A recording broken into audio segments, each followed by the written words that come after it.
Nous avons débuté la dernière fois, enfin, ce qui constitue l'ultime séquence de ce séminaire qui a débuté il y a 2 ans maintenant.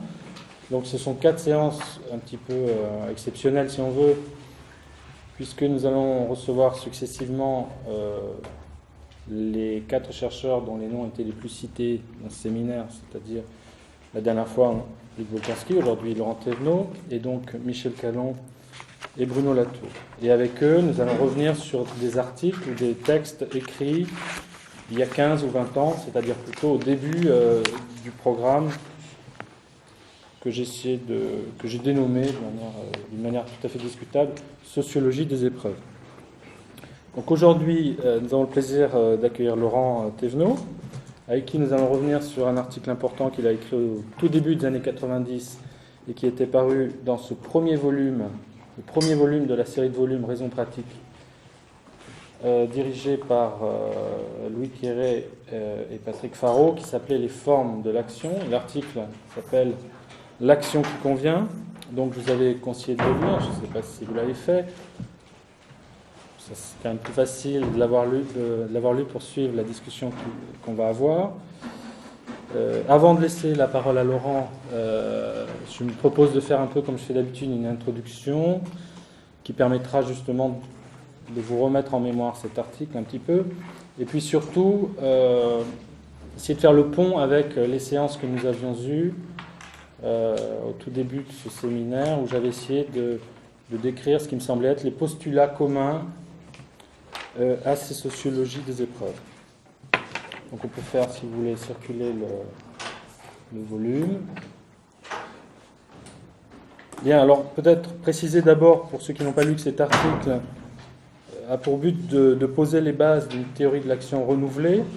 Donc c'est un article, on peut dire en ce sens théorique ou théorico-conceptuel, dont l'objectif est de nous aider à y voir plus clair dans la façon dont on peut étudier l'action, l'intention, les conduites, les normes. Alors, on se souvient que lors de notre dernière séance avec Luc Boltanski, nous avions parlé de l'article sur la dénonciation, dont l'ambition était de dépasser l'opposition canonique entre l'individuel et le collectif, et plus exactement dans son cas, entre démobilisation collective censée relever du domaine propre de la sociologie et des dénonciations individuelles censées devoir être abandonnées au domaine de la psychologie, voire de la psychiatrie. L'article dont on va parler aujourd'hui, d'une certaine manière, repose sur une ambition qu'on pourrait dire comparable, puisqu'il s'agit, je cite l'auteur, de réussir à traiter les actions individuelles et les actions collectives sans rupture conceptuelle. Il s'agit autrement dit de traiter dans un même cadre théorico-conceptuel action individuelle et action collective, et plus encore la continuité entre les deux. Donc, évidemment, il s'agit de s'extraire aussi de cette dichotomie pesante en sciences sociales et en sociologie en particulier, dont nous avons hérité entre individualisme et holisme. Dichotomie qui nous oblige à penser le passage de l'individuel au collectif en tant qu'agrégation d'actions individuelles, comme le fait l'individualisme méthodologique, ou bien, à l'inverse, à penser le passage du collectif à l'individuel à travers la notion d'intériorisation des normes, comme le font les sociologies d'inspiration durkheimienne, de Parsons à Bourdieu. Donc il s'agit de penser tout autrement ce passage du collectif à l'individuel, c'est-à-dire, répétons-le, sans saut conceptuel. Donc comment faire ? Alors, il me semble que la solution qui est proposée dans l'article, on peut dire d'elle qu'elle est pragmatique, au sens du moins où j'ai défini ici ce que moi j'appelais le postulat de pragmatisme. Donc, d'une façon extrêmement simple, la plus simple possible, à travers la consigne pour le chercheur de suivre les acteurs. Donc, pour décrire sans rupture conceptuelle le passage de l'individuel au collectif, il va s'agir ici de suivre les acteurs quand ils opèrent eux-mêmes ce passage. On va observer comment et pourquoi ils opèrent ce passage, et on va en déduire que c'est en raison de problèmes de coordination qu'ils rencontrent. Donc le concept qui permet d'établir la continuité analytique entre action individuelle et collective, ça va être ici la notion de coordination. Quel que soit le type de situation que nous aurons à examiner, donc qu'il s'agisse par exemple de la situation d'un individu solitaire qui se promène dans la nature, qui est confronté sur son lieu de travail à un objet technique, ou bien la situation de plusieurs individus face à plusieurs autres, devant par exemple 10 millions de téléspectateurs, c'est à chaque fois de la question de la coordination dont il faudra partir.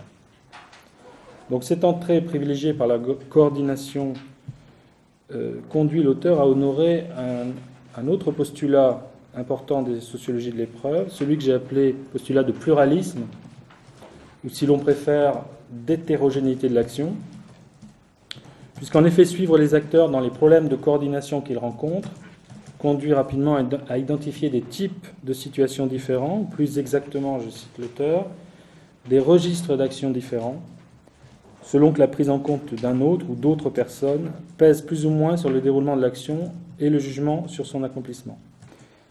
Donc l'enquête sur la coordination des activités humaines va nous introduire à examiner un spectre élargi, très élargi, de types d'actions, des gestes les plus intimes accomplis en privé, aux actions préparées pour la plus grande publicité, en observant précisément ce qui change à chaque fois que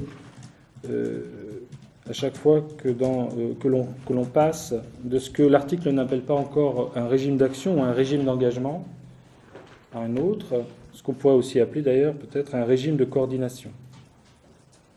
L'auteur décrit 3 grands registres d'actions qui conviennent, c'est-à-dire d'actions dont la coordination n'est pas actuellement problématique ou trop problématique pour les auteurs.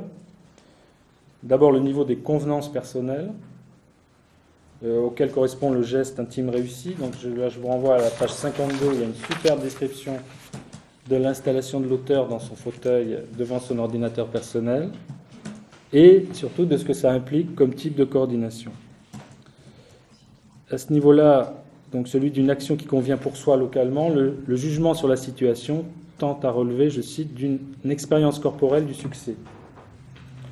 Deuxième niveau, le niveau, disons, du convenable, celui d'une action où nous nous apprêtons à un commerce ordinaire avec autrui, ce qui suppose déjà de recourir à quelques modalités de généralisation, ou, comme disent les ethnométhodologues, de désindexicalisation. Donc l'auteur prend l'exemple de ce qui arrive si vous prêtez votre bureau à un ami. Vous serez sans doute amené à lui expliquer, par exemple sur un post-it, où se trouvent certains objets, comment fonctionnent certains appareils, etc. Il s'agit d'un niveau de coordination où le jugement tend à se clore par une représentation de la situation dans des énoncés, non plus simplement par une expérience corporelle du succès. Il s'agit, je cite, d'un accomplissement sanctionné dans une compréhension mutuelle. Enfin, dernier niveau, celui de l'action justifiable, où les individus mobilisent des conventions collectives pour agir d'une façon justifiable en toute généralité et pour clore le jugement sur la situation. Donc l'auteur prend l'exemple d'un individu qui, par exemple, bénéficiant d'une mutation, doit céder son bureau à quelqu'un qu'il ne connaît pas, à un anonyme. Il va s'agir de remettre le bureau aux normes, de faire disparaître ce qu'il pouvait avoir de personnel, de prévenir tout litige en se référant à des appellations contrôlées et à des conventions d'équivalence. Donc c'est de ce niveau spécifique dont parle en propre l'ouvrage de la justification. L'approche développée dans cet article est donc pluraliste, au sens où elle distingue 3 niveaux de coordination différents et montre qu'ils sont irréductibles les uns aux autres. Par exemple, les problèmes de coordination qui se posent typiquement au niveau 3, le niveau de l'action justifiable, ne se posent pas, c'est-à-dire pas encore au niveau 2 et a fortiori au niveau 1. Et donc on peut dire que c'est une erreur du sociologue, une erreur assez commune, que d'imaginer qu'au niveau 1, celui de la convenance personnelle, les acteurs ont déjà en vue, par exemple, des conventions collectives ou sont animés par le souci de produire des énoncés justifiables en toute généralité. Donc pour dire l'erreur consiste à projeter les exigences de cohérence, de compréhension mutuelle qui sont typiques d'un certain niveau de coordination sur un autre niveau. Et de ce fait, on en vient par exemple à surestimer au niveau des convenances personnelles ou de l'action convenable la cohérence et la conformité de l'action à des normes partagées, ou à l'inverse, on en vient à sous-estimer au niveau de l'action justifiable les capacités de réflexivité et de désindexicalisation des acteurs.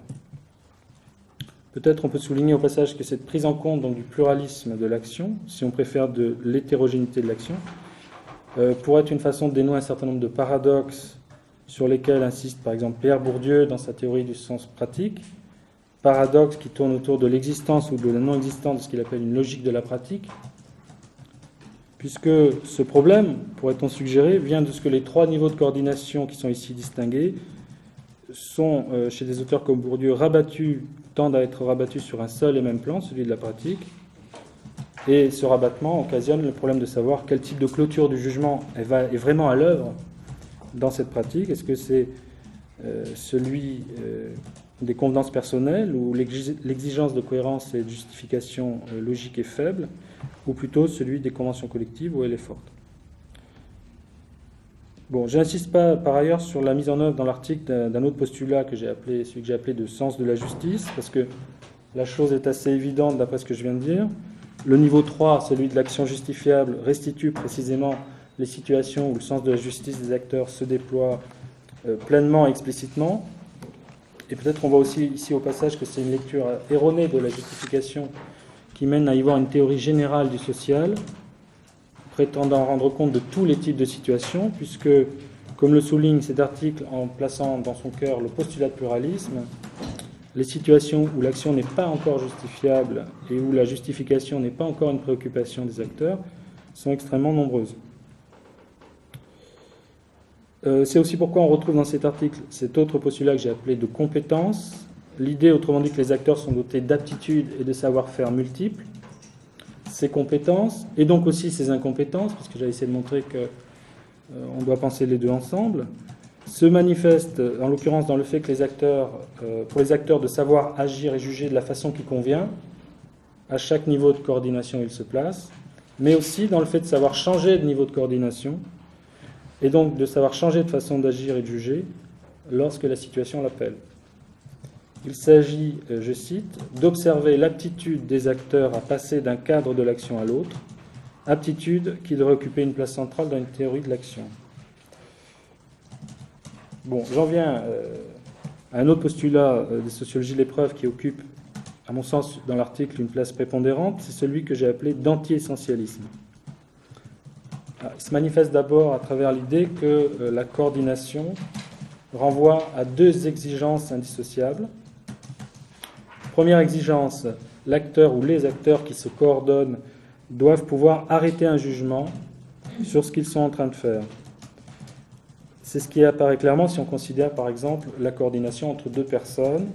Si nous sommes au niveau 2, au niveau de l'action convenable, il n'y a pas besoin que les personnes se mettent totalement d'accord sur des principes de justification, mais en revanche, il y a sans doute besoin au minimum que chacun comprenne à peu près ce que fait l'autre pour agir soi-même d'une façon qui soit convenable, appropriée.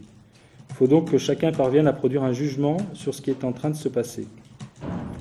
Cette exigence de clore un jugement sur la situation existe aussi quand c'est une seule et même personne qui se coordonne avec elle-même, c'est-à-dire qui essaie de juger pour elle-même le type de situation où elle est, notamment au regard du type de situation où elle a été précédemment, où elle sera postérieurement. Donc la coordination exige des acteurs qu'ils mènent un certain travail pour produire un jugement sur ce qui est, et donc pour sélectionner ce qui compte dans la situation présente et reléguer ce qui ne compte pas à l'arrière-plan, pour reconnaître des formes, pour qualifier des êtres, pour faire des rapprochements entre la situation présente et d'autres situations, en se servant, le cas échéant, de ces instruments de coordination et de généralisation que Laurent, dans un article antérieur que j'ai souvent cité, a appelé des investissements de forme. Donc une première expression du postulat d'anti-essentialisme, à travers l'idée, je dirais qu'une situation sociale ne peut pas être définie objectivement, si l'on veut dire par là, extérieurement à l'action que mènent les acteurs eux-mêmes pour la définir. L'objectivité de la situation n'est pas donnée, elle est produite et coproduite par les acteurs, en tant que produire cette objectivité est une exigence de leur coordination. Deuxième exigence, soulignée par l'article, si la coordination nécessite un travail donc, de définition de la situation, et donc un arrêt du jugement, elle nécessite aussi que cette définition soit révisable, c'est-à-dire que le jugement puisse être relancé si de nouveaux éléments interviennent ou contreviennent. Donc, là, on utilise toute la gamme des verbes convenir, contrevenir, intervenir. En d'autres termes, aucun jugement des acteurs sur ce qu'est la situation où ils se trouvent n'est définitif. Tout jugement de ce type est susceptible d'être remis à l'épreuve si de nouveaux éléments apparaissent.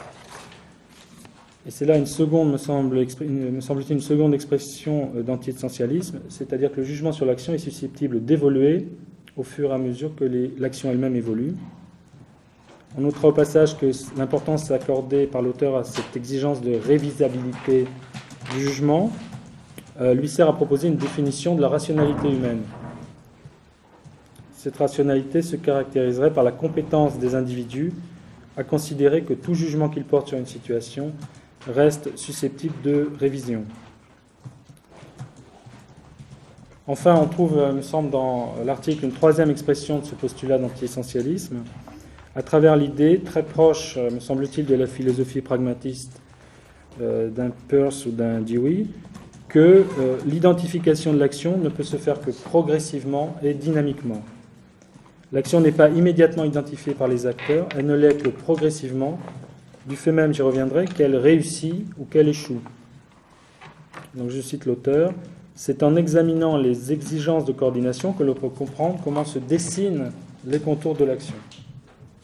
Donc, on pourrait dire peut-être dans ce sens que la coordination précède l'action, et donc ce qui va de pair, l'intention, c'est-à-dire que l'action et l'intention se découvrent dans la dynamique de la coordination, c'est-à-dire dans l'épreuve du succès ou de l'insuccès de l'action. Alors peut-être à ce moment-là, il faut prendre l'action dans un sens un peu restrictif, en tant qu'action au contour bien défini, à l'intention bien définie, action accountable, rapportable à des fins pratiques, descriptible.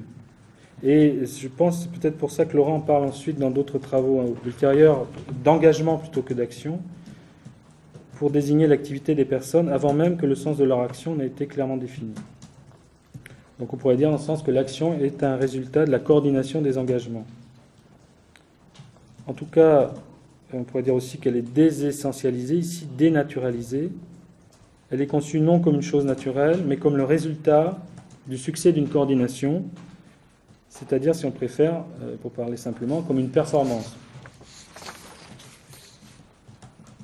Alors cette façon anti-essentialiste et dynamique de comprendre l'action et la clôture du jugement sur l'action conduit à assumer encore un autre postulat des sociologies de l'épreuve, que celui que j'ai appelé d'indétermination. Un observateur ne peut pas déterminer à l'avance ce que va être une action, une situation. D'ailleurs, les acteurs eux-mêmes ne le peuvent pas. En cela, on peut dire que toute coordination est à comprendre comme une épreuve, ou plus exactement comme tendant à comporter des moments d'épreuve, des moments, je cite, de confrontation inquiète entre une identification de l'action et son déroulement. L'action n'est certes pas soumise en permanence à ces moments d'épreuve du jugement, mais elle tend à y être, disons, régulièrement soumise, et c'est ce qui fait fondamentalement son indétermination. Donc on pourrait dire que dans les situations où la coordination est un succès, où ne pose pas trop de problèmes aux acteurs, leur action est une action qui devient indéterminée, mais seulement jusqu'à preuve du contraire, c'est-à-dire qu'elle n'est pas déterminée absolument, qu'elle reste toujours potentiellement indéterminée. Et l'impression de détermination absolue qu'on peut avoir dans certains cas, qui nous donne le sentiment qu'il existe dans la situation une contrainte objective ou qu'une norme sociale s'applique absolument, naît donc simplement du fait que, pour l'instant, l'indétermination de l'action est à peu près endiguée. Enfin, pour terminer, je voudrais mentionner un dernier postulat dont la mise en œuvre ici me paraît capitale à reconnaître pour éviter certains malentendus. Ce postulat, c'est celui que j'ai appelé de réalisme, entendant par là le fait que la matérialité du monde peut démentir les définitions et les jugements que les acteurs portent sur elle.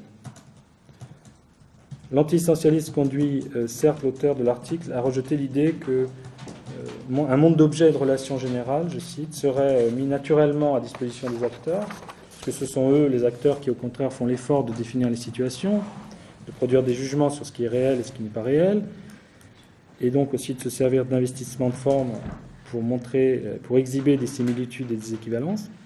Mais pour autant, je cite, nous ne pouvons accepter un conventionnalisme radical qui voit dans un accord d'opinion le seul moteur de l'action commune.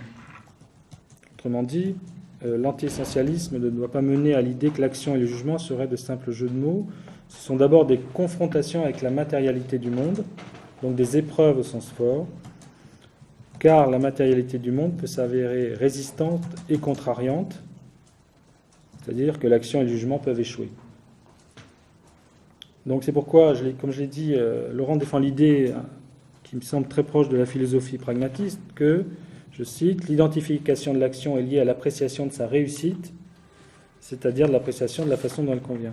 C'est la disconvenance de l'action, si on préfère son échec, son insuccès, qui relance le jugement des acteurs sur ce qui est réel dans la situation et sur ce qu'il convient de faire, ou encore qui les amène à relancer l'enquête sur les causes de l'échec. Ce que l'auteur résume à travers une formule marquante: il faut que ça tienne ou que ça dise pourquoi. Il faut, autrement dit, que la matérialité du monde ne démente pas le jugement des acteurs, ou bien il faut que les acteurs se mettent en quête de savoir pourquoi leur jugement ne convient pas à cette situation-là. Donc il y a bien des épreuves, disons, de réalité qui conduisent les acteurs à devoir réviser leur jugement.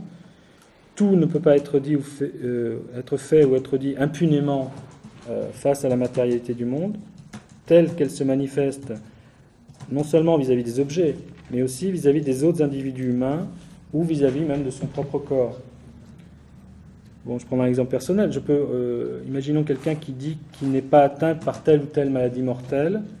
Il n'en demeure pas moins que certains éléments matériels, des signes corporels de sa dégradation physique par exemple, risquent rapidement d'intervenir et de contrevenir à la définition optimiste qu'il entendait donner de son état de santé et de ses capacités physiques.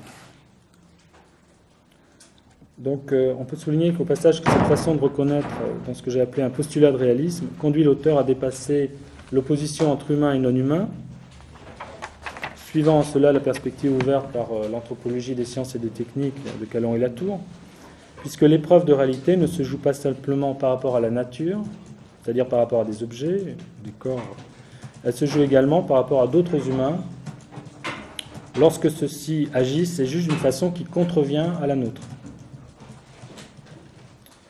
Et c'est précisément l'ensemble de ces contrariétés que permet de prendre en charge la notion d'épreuve.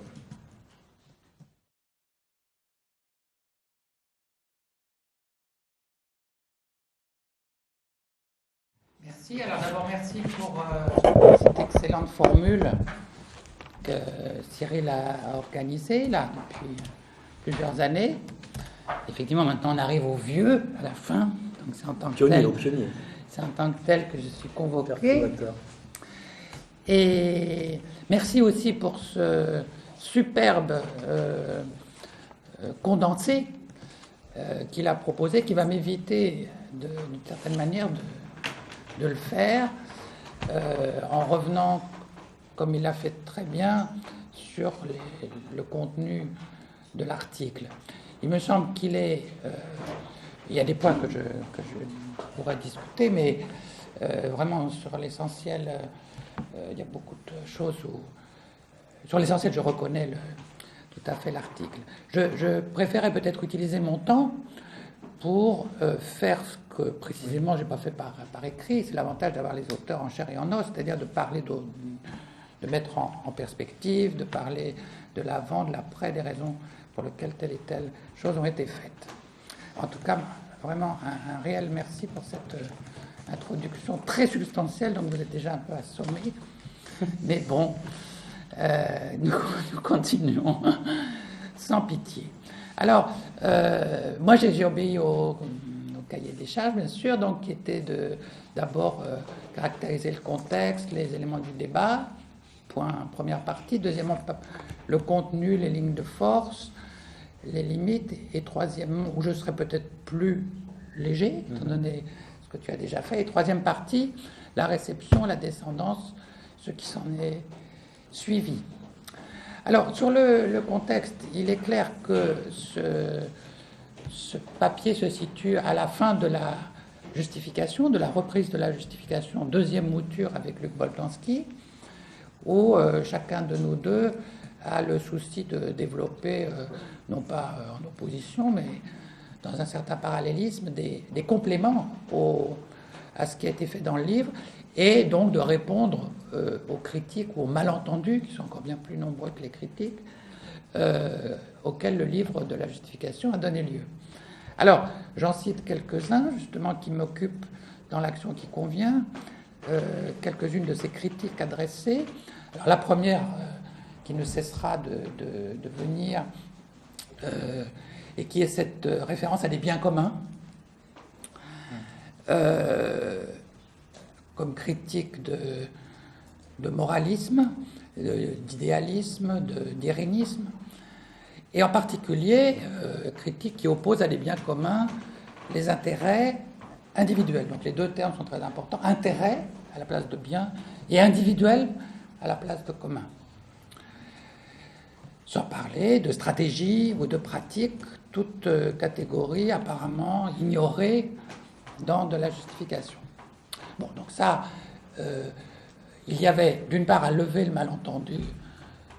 J'indique que ce malentendu était déjà en principe explicité dans de la justification. Donc les gens qui l'entretiennent 15 ans après, 20 ans après, n'ont simplement pas lu. Donc on spécifiait bien, en particulier dans la postface, mais pas seulement, que dans ce livre, il était question que d'un certain type d'action soumise à des contraintes fortes, et pas du tout, c'est pas du tout une théorie de l'action sociale ou une théorie de la société. Quoi qu'il en soit, il importe de continuer, c'est-à-dire de situer cet espace qu'on avait exploré dans un espace plus large, et en particulier de faire place à cette catégorie des intérêts et de l'individu même, si présent dans nos relations les uns aux autres, et de stratégie, et quelque chose comme pratique aussi. Donc c'était un des objectifs de ce texte et de cette première structure qu'a présenté Cyril. Deuxième critique sur le privilège du langage et de l'argumentation. Alors bien entendu, cette critique ne serait pas faite par tous les sociologues, certainement pas par Habermas, mais elle l'était par beaucoup. Donc, pourquoi tant d'importance au langage? Est-ce qu'il n'y a pas de quantité de coordination qui se font sans langage? Alors, il y a aussi d'autres critiques qui étaient soit plus subtiles, plus rares, ou que nous pouvions nous-mêmes nous adresser, parce qu'on est souvent très bien placé, contrairement à ce que pensent les gens, pour s'adresser des critiques. Bien sûr, elles ne sont pas forcément déployées à longueur de page dans les ouvrages publiés, mais enfin, normalement, si on s'excite pour ce genre de construction théorique, on est le premier critique. Donc l'une des critiques vigoureuses, c'était le réalisme, parce que, et elle pouvait, par les analystes les plus fins, nous être faites, qu'est-ce que c'est que vos choses, là? Parce que d'un côté, il semblerait qu'elles aient un rôle très important dans l'accord. Alors est-ce que ça veut dire que vous retombez sur une espèce de réalisme naïf que la sociologie a passé des années à démonter? Ou à l'inverse, si ça n'est pas le cas, et peut-être qu'on pourrait le penser en regardant votre terme qualifié, dans ce cas-là, on retombe sur l'habituel constructivisme social des choses, et ce n'était pas la peine de nous faire tout un foin avec cette histoire des preuves de réalité. Donc je trouvais que le statut des choses, du rapport humain aux choses, était loin d'être suffisamment déployé. Bien entendu, sur le rapport aux choses, notre dette vis-à-vis de Latour et de Calon est évidente, sans pour autant que cette question de la différenciation, par exemple du réalisme, là, qui va m'occuper, soit du tout abordée par eux. Donc ça, c'était des questions nouvelles à travailler qu'ils n'avaient pas eux-mêmes travaillé. Et puis enfin, la question des personnes. Là aussi, les critiques pouvaient... Alors, des critiques classiques, c'était de nous dire qu'on avait oublié les conditions sociales d'inscription et historiques d'inscription des acteurs sociaux. Bon, ça c'est pareil, 20 ans après, ça continue. Donc, bien entendu, c'était un propos délibéré pour travailler, au fond, un axe de recherche orthogonal, littéralement, logiquement, à celui qui est travaillé d'habitude avec cette inscription. Bon. Donc ça ne veut pas dire qu'on a une croyance dans des acteurs ancrés, mais en tout cas c'était ce genre de perspective non mal ou non explorée auparavant qui nous importait d'explorer. Mais quoi qu'il en soit, la question venait à l'issue de cette description d'acteurs qui sautaient d'un monde à l'autre. Qu'en était-il? Je me souviens de Dubay, ça se passait à Moscou sous ces immenses lustres typiquement soviétiques, là, gigantesques, et qui disait, oui, c'est une théorie, il y a une théorie de la personne sous-jacente, il faudrait que vous la développiez. Et c'est d'ailleurs, je fais la remarque en passant, frappant que quelqu'un comme Dubay pouvait dire que cette construction, cet ouvrage de la justification était une théorie de la personne, alors que Furet pouvait dire que c'était un grand ouvrage de philosophie politique. Donc on voit bien qu'on essayait de mettre ensemble des questionnements qui n'étaient pas. Donc là, il y avait une vraie question. Qu'est-ce que faisaient ces personnes quand elles n'étaient pas dans la justification et comment elles pouvaient, comme ça, passer de l'un à l'autre. J'aurais dû dire dans la partie 1 aussi que, à propos du contexte, qu'on était donc dans un contexte par ailleurs de réexamen de ces questions de l'action, qui a fait parler de tournant pragmatique, comme en témoigne le lieu de parution de l'article, et le premier numéro, la première livraison de cette série Raison pratique, qu'on a construit à ce moment-là exactement en correspondance avec cet espace de débat, d'approfondissement, de recherche qui se développait autour de l'action.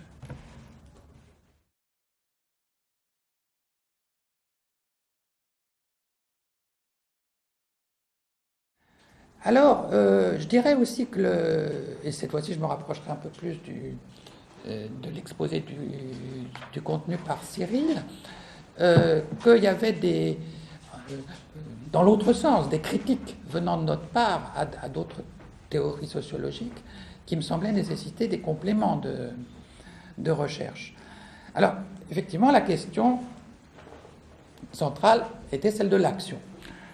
On avait pu dire que finalement on faisait revenir l'acteur, le retour de l'acteur régulier dans l'histoire.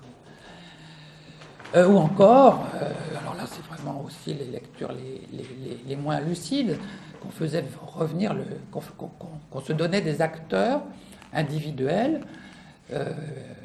pourvus d'un libre arbitre, et donc purement et simplement d'un libre arbitre, et donc en ça on s'opposait à tout l'héritage de la sociologie. Alors, ces tensions très fortes autour de la question de l'action sont extrêmement importantes dans les sciences sociales, et où vous avez des tentatives pour faire science, c'est-à-dire pour suivre le modèle des sciences de la nature, vous avez des tentatives pour éradiquer le langage de l'action au profit du langage au pluriel, disons, de système. Ce qui n'est pas sans intérêt, parce qu'à ce moment-là, on a vraiment un rendement maximum d'une posture scientifique telle que celle qu'on aurait à l'égard d'un monde de nature non humain. Un des plus beaux exemples contemporains, comme vous le savez, c'est celui de Luhmann, qui va vraiment très loin, avec beaucoup d'exigences là-dedans. Pour Dieu, on peut dire aussi, mais enfin, c'est un peu plus compliqué. Alors,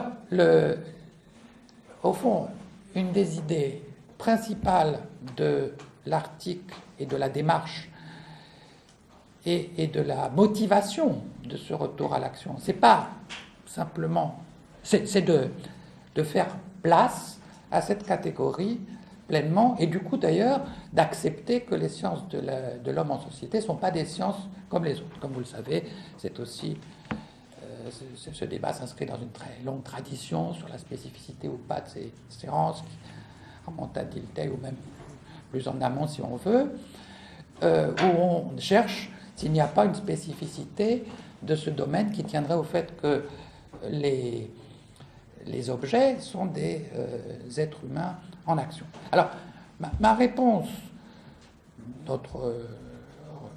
oui, peut-être ma réponse, puisque c'est ça qui justifie la place de ce terme coordination, qui n'est pas extrêmement intéressant, excitant, heureux, il se prête à confusion. Très souvent, les gens pensent que coordination, ça veut dire que ça y est, c'est fait. C'est coordonné, donc il n'y a plus rien à voir. Donc, alors que, comme l'a dit très bien Cyril, la coordination, je l'ai remis au contraire comme une question ouverte, exactement d'ailleurs comme l'action l'était dans le pragmatisme. Il a eu raison de le rappeler. Alors là, ma thèse serait très simple, et elle serait la suivante, et elle va peut-être faire un petit infléchissement à la présentation par Cyril, mais c'est un point toujours délicat, je dois dire, donc c'est vrai que c'est pas forcément simple. Bon, suivre les acteurs, nous en reparlerons, on a certainement beaucoup reparlé, le mot d'ordre est un peu simplificateur, sinon simplet, puisque si on suivait les acteurs, c'est pas la peine d'être payé comme chercheur. Donc, c'est une façon très rapide de dire qu'en tout cas, on s'occupe de ce qu'ils font. Et de ce qu'ils font tel aussi qu'ils l'entendent. Mais c'est pas ça qui est beaucoup plus exigeant, c'est que une large partie de l'objet des sciences de l'homme en société est constituée par des phénomènes, appelons-les de cette manière neutre, qui reposent sur des coordinations effectuées par les acteurs entre eux. Tout le monde serait d'accord là-dessus. Bien. Or, pour effectuer ces coordinations, ils doivent appréhender des événements externes de différents types et les appréhendent de différentes façons. Ils peuvent l'appréhender comme la pluie qui tombe, selon l'exemple classique, mais ils en appréhendent toute une classe comme des actions, pour commencer par un terme très peu spécifique. Donc dans ce cas-là, ils font quelque chose de très particulier dans leur cadrage de sélection de ce qui importe pour leur coordination. Ils rapportent tout un ensemble d'événements à un agent principal. Et c'est ce genre de configuration qui va leur servir à saisir ce qu'il advient. Je répète, pour autant qu'ils le traitent dans des registres de l'action, ce qui n'est pas le cas de tout ce qu'ils traitent, bien entendu. Donc, les catégories par lesquelles les personnes saisissent des événements en termes d'action, je reste toujours vague sur ce que je mets dessous, sont des outils majeurs de leur coordination. Donc, comment pourrait-on construire une théorie sociale qui les ignore? C'est absolument impossible. Donc, au minimum, il faudra les mettre quelque part. C'est-à-dire, mais les mettre quelque part en même temps avec une forte consistance, puisque, je le répète, ces coordinations sont effectivement réalisées sur la base de cette saisie dans certains cadres. Donc, ces cadres ont une sacrée importance. Alors, j'étais un petit peu long sur ce point parce qu'il me semble essentiel pour expliquer pourquoi s'occuper de ces figures de l'action.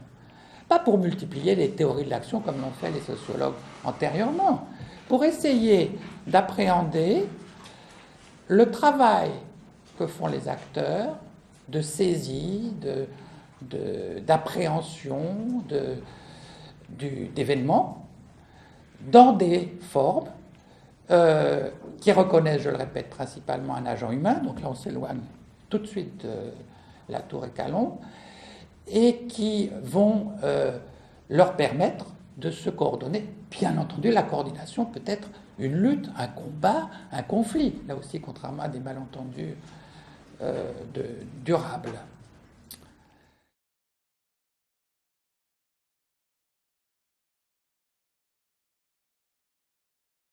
Alors, un mot sur le vocabulaire. Il est évidemment, il se cherche dans ce texte. Donc j'ai des étudiants extrêmement attentifs et scrupuleux qui m'en ont à juste titre fait le reproche, même des années après. C'est intentionnel, c'est-à-dire quand on ne sait pas exactement encore comment les choses vont se fixé. Enfin, en tout cas, moi, c'est plutôt que commencer par une grande définition plus ou moins creuse. J'ai plutôt tendance à procéder comme ça.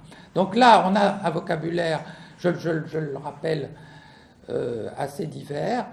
Cadre de l'action, registre d'action, registre de coordination, mode d'engagement des personnes et des choses. Bien. Alors maintenant, un mot sur convenance, avant de passer à la dernière partie. Ce sera le seul mot sur le contenu même. Comme l'a remarqué effectivement Cyril, ça permettait de décliner, parce que mon objectif était d'avoir un type de, là il a beaucoup insisté là-dessus, d'avoir un type de catégorie d'analyse, là ces régimes, qui soit le même pour tous les niveaux, mais qui bien entendu permettent une variation, puisque ce ne sont pas les mêmes régimes. Donc là, le vocabulaire présentait ce mérite, mais enfin, c'est pas pour ça qu'il était que je l'ai choisi. Je l'ai choisi au fond parce qu'il faisait le lien entre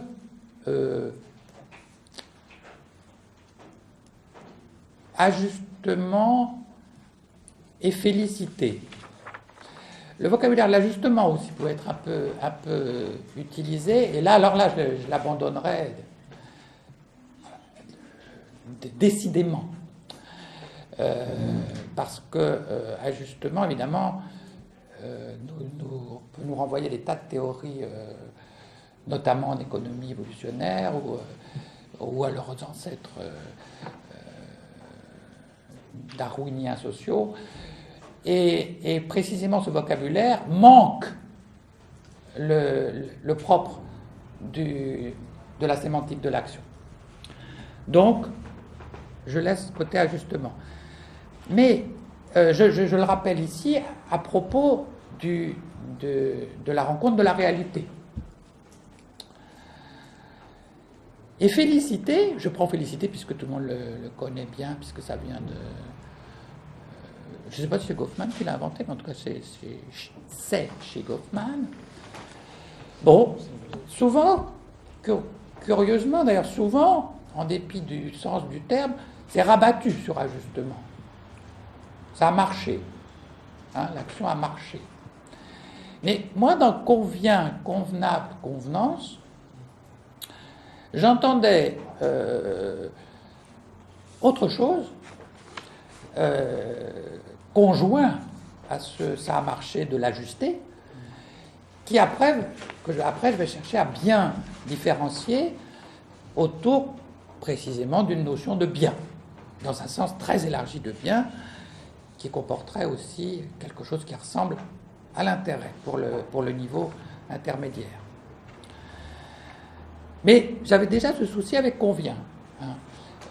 C'était pour ça que je l'avais choisi, mais c'est pas forcément limpide. Et effectivement, puisque c'est le résultat d'un travail qui s'est affiné ultérieurement. Par exemple, quel est le bien du niveau le plus bas? Il n'est pas très explicite dans ce texte-là. Après, on l'a désigné aise. Moi, j'aime bien aise.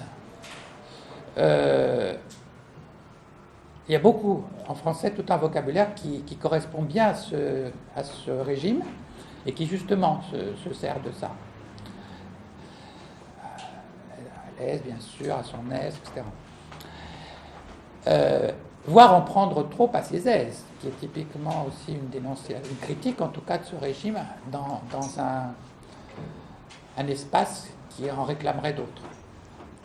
Mais à ce moment-là, par exemple, dans l'action qui revient, il n'y a pas d'explicitation d'un bien propre. Bon. Voilà, c'était ma remarque sur convenance.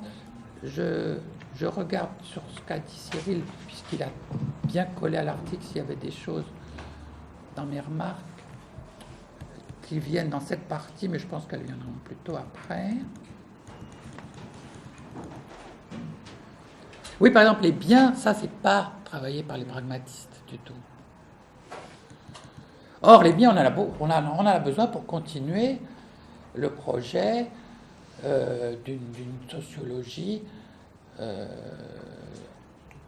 aide à la critique, une sociologie qui prolonge et affine le projet de sociologie critique en étant sensible à des types d'oppression qui n'étaient pas traités dans la critique de la domination.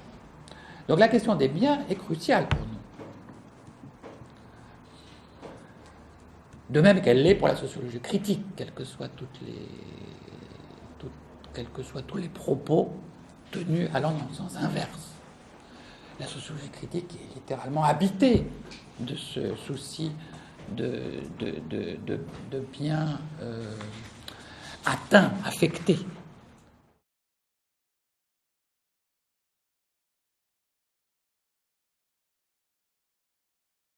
Alors, du coup, je dirais que l'objet qui, dans cette première étape de cet article, est caractérisé en termes de registre d'action, effectivement, et avec un accent sur la catégorie sur laquelle je dirais quelques mots de convenance. Là, oui, convenance, convenable, convention. Dès cette première étape, la question qui m'occuperait tout le temps après de l'analyse de ce que j'appellerais régime d'engagement est posée. C'est-à-dire, il ne s'agit pas, je le répète, de rajouter une théorie de l'action aux autres. Il s'agit d'essayer efficacement et si possible économiquement, en commençant doucement, puisque c'est pas très ambitieux d'avoir 3 régimes. Évidemment, immédiatement, les plaintes se font jour et chacun réclame un régime de plus pour le travail qu'il est en train de faire. Mais donc j'expliquerai après pourquoi cette restriction à 3. Je ne parle pas de Cyril, parce que dans Cyril, au fond, les grammaires ont une construction très différente. Donc on aura une discussion, je ne sais pas si c'est aujourd'hui ou d'autres jours. Mais donc c'est pas dans la même... mais je parlais plutôt de logique d'action, vous voyez, en général. Bien. Alors, je répète, donc ces 3 étaient destinés à caractériser des cadres d'appréhension communément utilisés, reconnus par les acteurs, et à ce titre employés pour reconnaître ce que fait l'autre. Alors, le choix de cette différenciation que j'ai fait dès cet article résultait du souci de reprendre précisément autrement les questions de l'individu, en particulier avec sa volonté, ce genre d'individu plutôt honni par un large ensemble de sciences sociales, mais au contraire promu par l'économie, la science économique. Et deuxièmement, de revenir sur cette catégorie aussi pratique, qui, elle, comme l'a très bien pointé Cyril tout à l'heure, écrase au fond toute différenciation de régime au profit d'un régime qui en réalité, c'est pas un régime, cette fois-ci, c'est une théorie du sociologue, hein, c'est pas le même objectif que nous, et qui est une théorie unique du mode d'agir. Donc, il y avait cette idée qu'il fallait... Alors, tout le monde a compris que pratique, ça avait un rapport à des bas niveaux de réflexivité avec le corps et tout ça. Bon, ça, on est bien d'accord, avec l'habitude. Et individu, on voit bien qu'il y a d'autres pièces qui sont en cause pour donner consistance à ce type d'agence. Donc, la différenciation des 3 était destinée, je répète, parcimonieusement, à distinguer 3 figures de l'agent, profondément différenciées, et au lieu de les traiter comme des justement, simplement des figures de la personne, les rapporter à ce rapport au monde qui est traité ici dans ce vocabulaire du convenable. Donc à un type d'engagement, le terme aussi engagement est utilisé dans cet article, enfin pas encore bien précisé, d'engagement avec le monde. Donc, à la fois ce souci, vous voyez, de différenciation des figures de l'agent, et en même temps ce souci de rapporter l'agent à un agencement, mais comme vous savez, ce n'est pas vraiment la même origine, donc on ne peut pas jouer sur les mots, mais avec le monde, particulièrement avec le monde matériel. Donc voilà les motifs un peu flous qui me faisaient travailler ces trois niveaux. Alors, ça fait une différence, il me semble, assez sensible, bien qu'au début elle ne soit pas très visible avec Luc. J'ai relu pour aujourd'hui la postface de la justification. Et au fond, dans la post... Bon, je dis d'abord comment je vois la différence. C'est que Luc est centré, c'est même comme ça, fortement qu'il voit de la justification. Notre accord sur de la justification est tout de même très large. Il n'y a pas de justification. On l'a écrit absolument main dans la main. Bon, mais c'est vrai que ça ne veut pas dire que les accents sont les mêmes. Et pour Luc, il est clair que la question du jugement était première. Ne serait-ce qu'à cause de ses travaux, justement, sur ces lettres de dénonciation, sur des jugements jugés, appréciés comme irrecevables, etc. Alors, dans la justification, on va tout de même déjà au-delà du jugement, puisqu'on parle de l'épreuve qui n'est pas, qui va faire venir elle-même tout de même des actions autres que jugées. Mais enfin, son souci est centré sur le jugement, et la suite le montrera, puisque ces 4 esquisses de régime, dont un, pas du tout esquissé, mais très profondément développé, qui est Agapé, qu'il a fait au même moment, qu'il a réalisé au même moment, sont construits par rapport à la question du jugement, vous le savez bien, vous l'avez sûrement réentendu. Or, j'avais plutôt le souci de différencier ces modes de coordination, ces régimes, et par conséquent, je voulais plutôt replacer pour chacun d'eux quelque chose ressemblant à un jugement, mais évidemment différent selon les niveaux, de le replacer dans la dynamique de l'action. D'où cette... Et là, sur ce point, l'héritage du pragmatisme est important, puisque la question de la révision, au fond, du jugement est importante chez eux. Dans ce texte, j'utilise encore jugement. Après, j'aurais un peu le souci de changer de terme, parce que quand vous êtes, par exemple, dans l'engagement familier, c'est très problématique de parler de jugement. En revanche, il y a exactement l'homologue, qui est un type d'appréciation très faiblement réfléchi, non langagier, qui peut s'observer à la vidéo, dans le type de décrochement du geste, qui indique qu'il y a eu une infélicité, et qui a donc révision. Donc l'appréciation, disons, existe aussi dans la dynamique du régime de familiarité du plus bas niveau. Donc ce n'est pas du tout un régime de permanence habituelle, c'est un régime qui a sa dynamique exactement comme les autres. Mais évidemment, employer le terme de jugement, même le terme d'épreuve peut prêter à confusion. Je ne sais pas ce que tu en penserais, parce que je garde éprouvé qui fonctionne bien, puisqu'il n'y a aucun doute sur le fait que quand on est dans ces gestes du familier, ces gestes sont éprouvés. Ils sont donc tout de même mis à l'épreuve, d'une certaine manière. Mais ce qu'on avait comme idée d'épreuve, et que Luc et Ève ont continué à travailler dans le NEC, est évidemment une épreuve extraordinairement préparée pour le public, équipée pour le public, presque solennel. Chez Luc, ça c'est beaucoup inspiré par le sport, qui n'a rien à voir avec le moment de l'épreuve dans un régime du familier.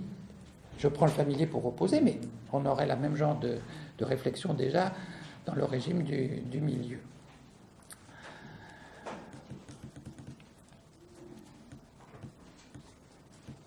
Donc là, parce que quand on présente, ah oui, Luc, il a fait 4 régimes, moi j'en ai fait 3, bon, je pense que c'est même plus intéressant d'essayer de comprendre ce que chacun a cherché à faire. Et en plus, Luc, il n'a pas vraiment continué à travailler sur ces... Maintenant, il peut même tenir des grands propos contre ces régimes, que, bien sûr, entendu, je ne partagerai pas là.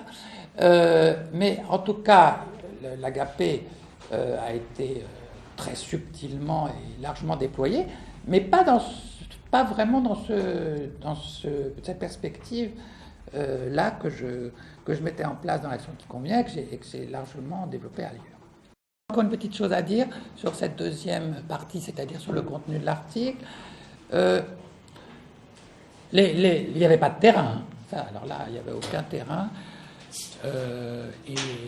Et dans les articles après, il y en a eu, bien sûr. Mais j'avais choisi, comme ça se voit dans ce qu'en a rapporté Cyril, mais je résumerai les choses parce que c'était délibéré. J'avais choisi les exemples pour le bas niveau dans 2 catégories au fond de fait qui précisément pouvaient être reliées à travers le régime le plus bas, qui était l'usage, mais l'usage personnel, pas les usages sociaux, et le logement. Ce ne sont pas tout à fait les mêmes... en réalité, les 2 questions se joignent, et Marc de Villiers, évidemment, admirablement traité et contribué à éclaircir cette jonction dans sa thèse et dans ses travaux ultérieurs sur l'usage et l'habité. Mais ça me frappe aussi rétrospectivement que tout mon bricolage ridicule sur mon ordinateur était de l'ordre de l'usage personnel. J'insiste sur ridicule, hein, ça c'est un point qui était important dans le texte qu'a pas rappelé Cyril, c'est ridicule à l'autre. Et c'est précisément parce que c'est ridicule qu'on voit bien que l'usage n'est pas social, puisque l'autre, littéralement, n'y comprend rien et le trouve absolument saugrenu. Ce qui est en revanche social, si on veut garder ce terme pour caractériser le commun des régimes.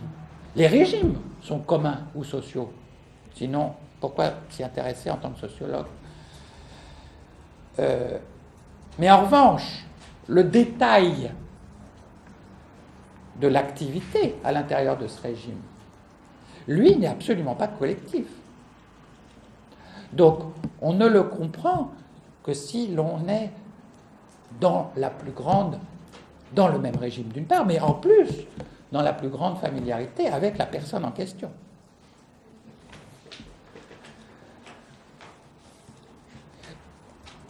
Donc c'est important de voir que l'habité, qui implique aussi l'user, et inversement, l'user nourrit l'habité. Hein. L'user personnellement est une façon d'habiter, comme vous le savez tous, comme vous le sentez tous. Donc ces deux espaces sont assez conjoints, et c'était là que j'avais puisé les exemples pour ce niveau. Alors, tout de même, parce qu'au fond, on a dit très peu de choses des niveaux, mais on va en parler un peu plus dans la troisième partie, et des registres, mais dès ce moment-là, j'avais insisté sur le fait que le traitement de la personne... Donc il me reste combien de temps ? Une vingtaine de minutes. Oui, c'est ça ? Ça va. Le traitement de la personne,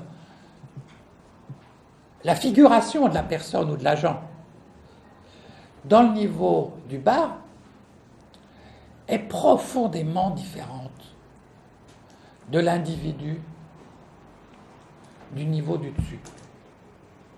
Alors ça, c'était exactement ça ce que j'espérais. C'est-à-dire, j'espérais avoir une construction dans laquelle le niveau du bas n'était pas l'individu. Ce qui, évidemment, alors là, est l'objet d'une incompréhension profonde, puisque ça a l'air contraire absolument à tout ce qu'on apprend dans les manuels. Si vous n'êtes pas collectif, vous êtes individuel, mais il faut savoir ce qu'on veut dans la vie. Or non, et vous verrez mieux dans la troisième partie, où vous savez déjà si vous avez lu la suite du roman, un très grand bénéfice de cette construction modeste, c'est le moins qu'on puisse dire, est précisément dans cette dissociation, qui permet de voir que les personnes ne sont absolument pas d'emblée dans cet état d'individu, requis pour quantité attendu de quantité de dispositifs dans nos vies en société. Et donc il faut des transformations pour y accéder. Et que cette personne, elle est engagée dans le familier, elle n'est pas du tout à cet état d'individu. Et elle a une forme d'attachement et de distribution. À ce moment-là, j'avais utilisé le terme de distribution au sens des modèles distribués, mais enfin un peu. Elle a une espèce de porosité avec son entour. L'entour est autant la personne que la personne est l'entour. Ce que je trouvais très intéressant lorsqu'on le condensait comme ça, relativement analytiquement, parce que ça nous permettait de revoir, de retrouver, mais à ce niveau personnel, et non pas à un niveau social, donc de retrouver le substrat de ce qui allait donner lieu à des fortes personnalisations des choses. Je pense aux analyses évidemment de Mauss sur le rapport entre les personnes et les choses selon des modalités qui littéralement font que si vous touchez à la chose, vous touchez à la personne. Ce qu'on voit évidemment aussi dans la psychanalyse. Bon, mais ça serait une autre question. Je ne crois pas qu'on l'abordera aujourd'hui. Alors, le niveau du dessus, il va se préciser, il me semble, mieux dans la suite de l'histoire, et il correspond du côté de la personne à une figuration en tant qu'individu ayant un plan, un projet, une intention, une volonté, toutes ces catégories ayant, il me semble, un rapport très étroit qui les fait pouvoir être placés dans ce même régime. Mais c'est l'un des apports, il me semble, par rapport à une compréhension classique de l'action, mais cette figure de l'individu ne se déploie en tant que telle que dans un engagement avec des choses dans un certain état, qui est un état justement préparé pour le plan, c'est-à-dire exactement ce qu'on appelle fonctionnel. Alors ça, évidemment, c'était original et intéressant. On peut remonter à Hegel, par exemple, trouver des éléments très intéressants, bien sûr, sur le rapport entre la volonté et l'objet.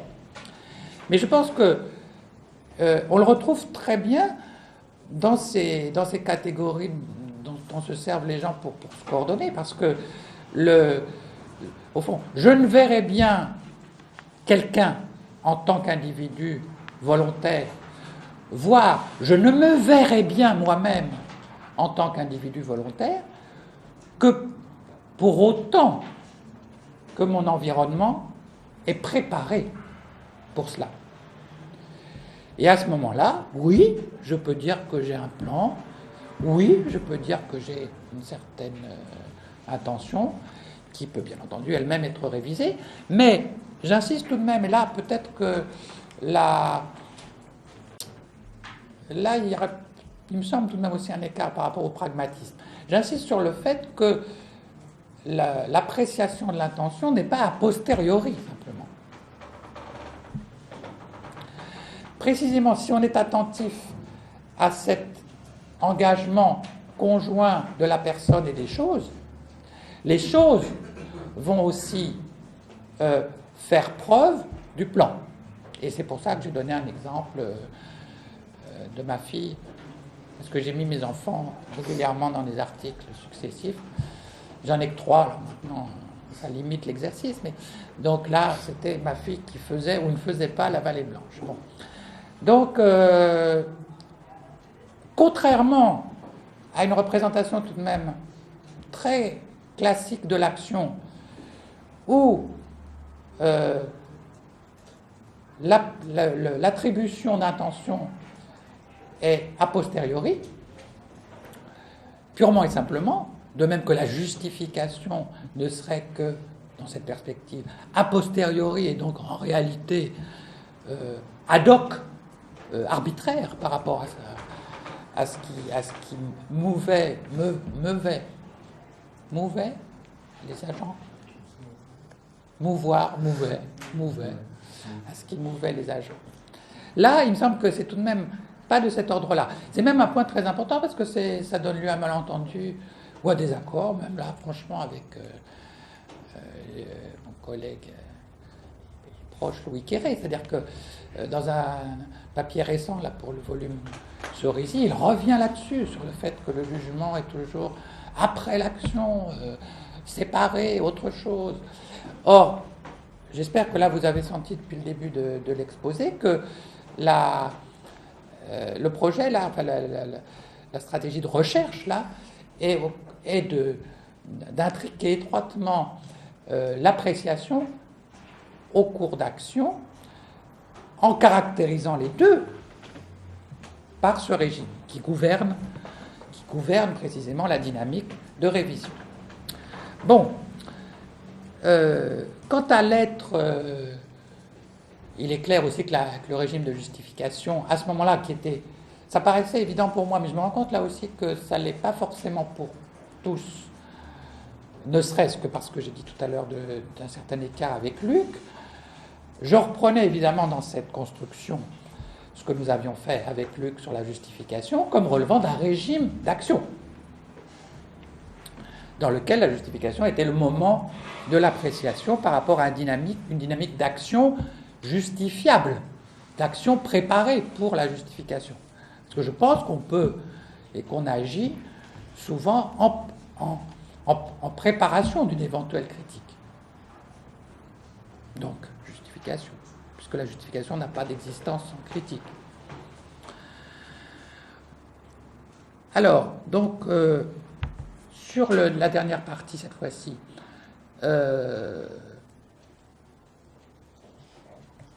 j'insiste.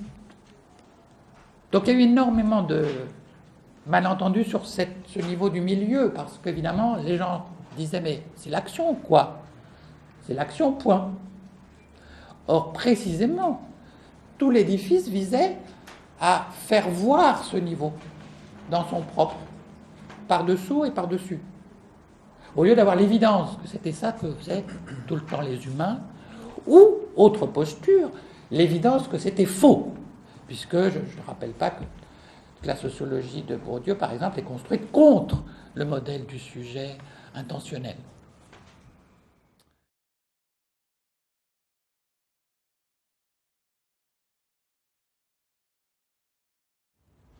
Alors, les domaines de déploiement, je les rappelle, de la descendance, disons, peut-être pour m'arrêter juste sur certains.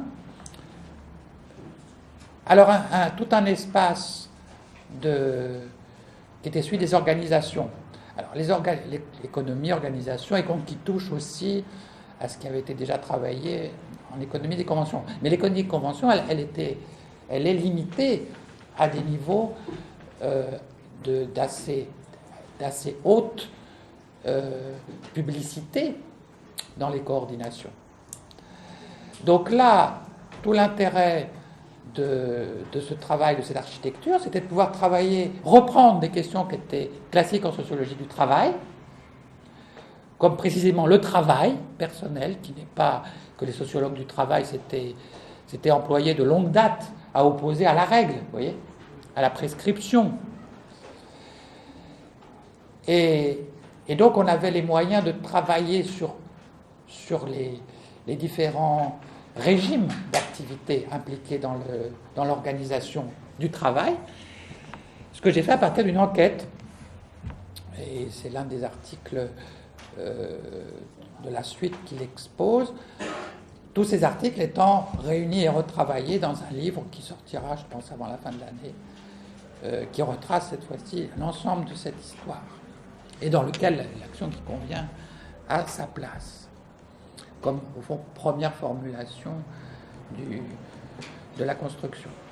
Bon, alors, l'autre thème à l'intérieur du premier, toujours organisation, c'était celui des organisations non productives et des organisations, au fond, de régulation de l'économie, à savoir, à ce moment-là, la normalisation.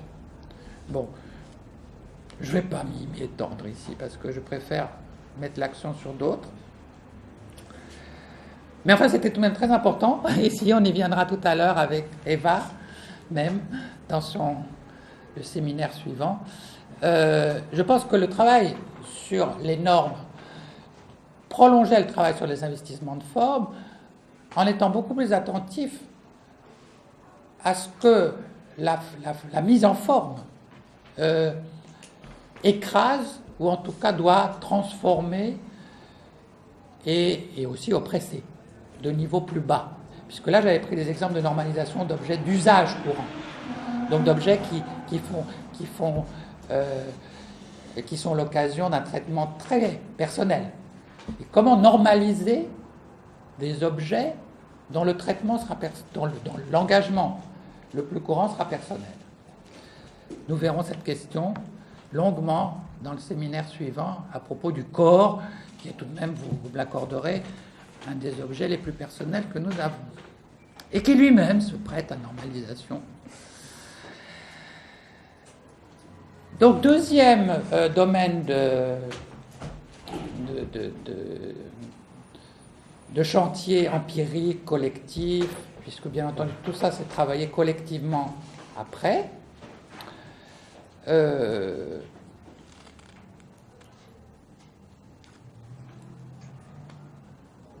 Les politiques. Je me rends compte que pourquoi j'ai pas parlé des objets finalement? Bon, tant pis. Enfin non, il faut que je le mette là tout de même. Deuxième chantier important, oui, parce qu'il est assez lié à la normalisation par l'enquête. Deuxième chantier très important, que j'évoquais en tout début d'exposer, un travail systématique sur le commerce des humains avec les choses, sur les différentes formes de traitement des choses, permettant de revenir sur la question du réalisme, justement, que j'avançais en tout début comme une des questions qui était posée à de la justification.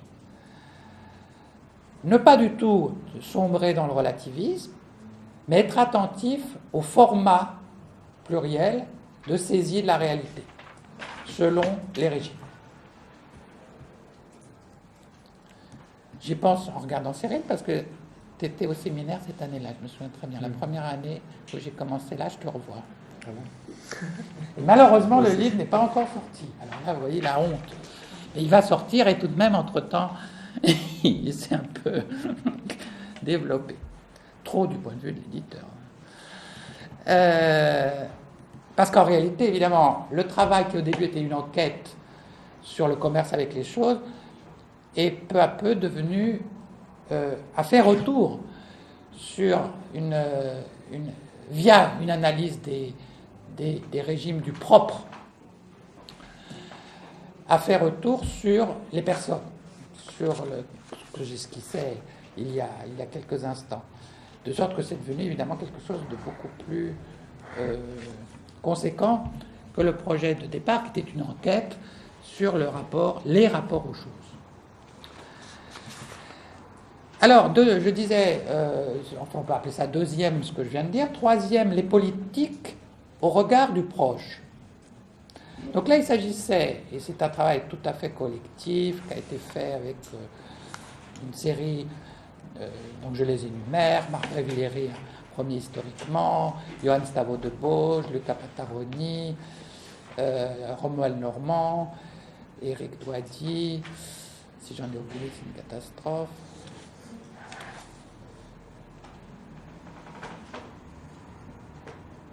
C'est la première génération par rapport à ce programme. Donc après, les autres peuvent ne pas se froisser. Donc, dans ce travail collectif, les enquêtes ont porté sur des politiques.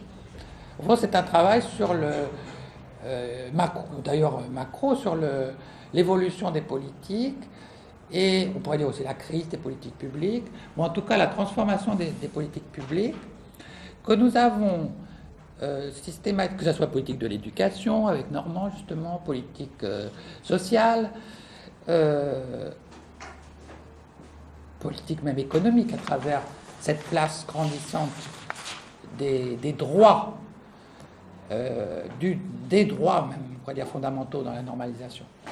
Donc politique, mais politique déformée par la question de la reconnaissance de figure de l'individu. Donc on pourrait... et première spécification, mais politique aussi... Non, mais il ne faut pas que j'entre trop dans le détail parce que ça serait un exposé propre. Mais politique soucieuse d'un rapprochement des personnes. Alors, bien entendu, au jour d'aujourd'hui, depuis 2-3 ans, comme c'est devenu le mot d'ordre de notre cher gouvernement, le moins qu'on puisse dire, c'est qu'il y a une exception assez spéciale qui est donnée des politiques rapprochées. Mais nous, ce n'est pas évidemment ce genre de choses que nous avions en tête, mais quoique, Éric Doisy a examiné ça aussi, l'homme politique, ou en l'occurrence la femme politique, se rapprochant. Donc il a une belle analyse de ce mouvement-là, se rapprochant de l'élu. Mais non, ce que nous avions en tête, c'était une décomposition des dispositifs de politique lorsque il n'était plus accepté qu'elle traite les bénéficiaires en tant que catégorie. Évidemment, cette formulation étant une des formulations simplifiées qu'on peut donner de la crise de l'État-providence. Alors ça touche les bénéficiaires, mais ça touche aussi les agents des politiques, les travailleurs sociaux. Et alors là, quel rapport avec ce que je vous ai raconté avant de ces trois registres, de ces trois régimes? Bien, le rapport est le suivant. Bien comprendre la politique en action et la politique dans ses tensions lorsqu'elle se réalise oblige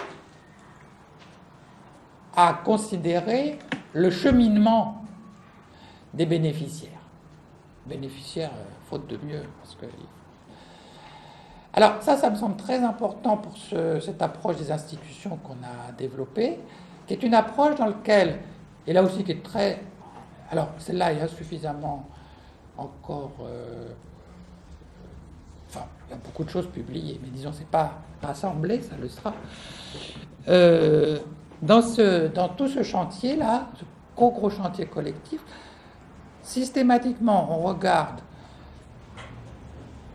ce qu'il est attendu et les difficultés qui correspondent à cette attente pour que les personnes s'acheminent vers l'état public attendu des politiques.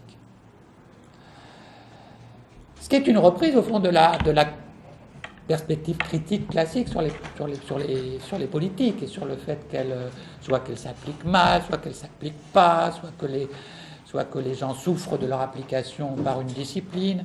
Bien, ces questions, on les traite différemment à partir de la personne et de son chemin.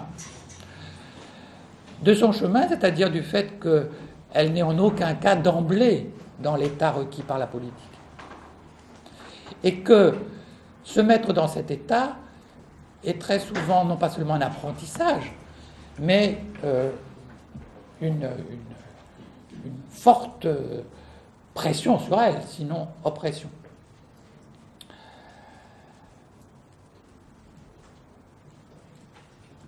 Alors évidemment, cette question rejoint toutes les thématiques de l'insertion, de la réinsertion,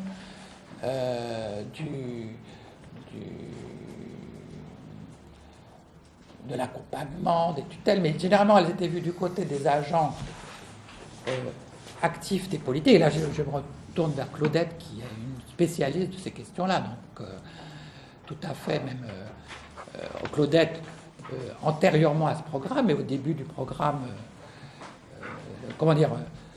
elle a alimenté avec Philippe Corcuff ce programme avant les jeunes, si je puis dire, Claudette, puisque tout à fait jeune encore, mais un peu moins que les jeunes qu'il était à ce moment-là en DEA.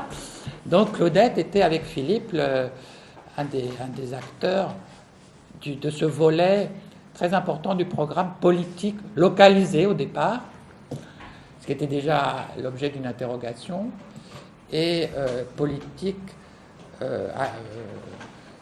soumise à l'exigence du plus proche après. Bon, comme on arrive à la fin, je vais vite pour citer au moins deux des derniers qui m'importent énormément, et qui sont un peu plus récents. Le premier, c'est ce que j'appellerais architecture comparée des communautés. Communauté étant pris dans un sens neutre, ça finalement, c'était le choix de Johan.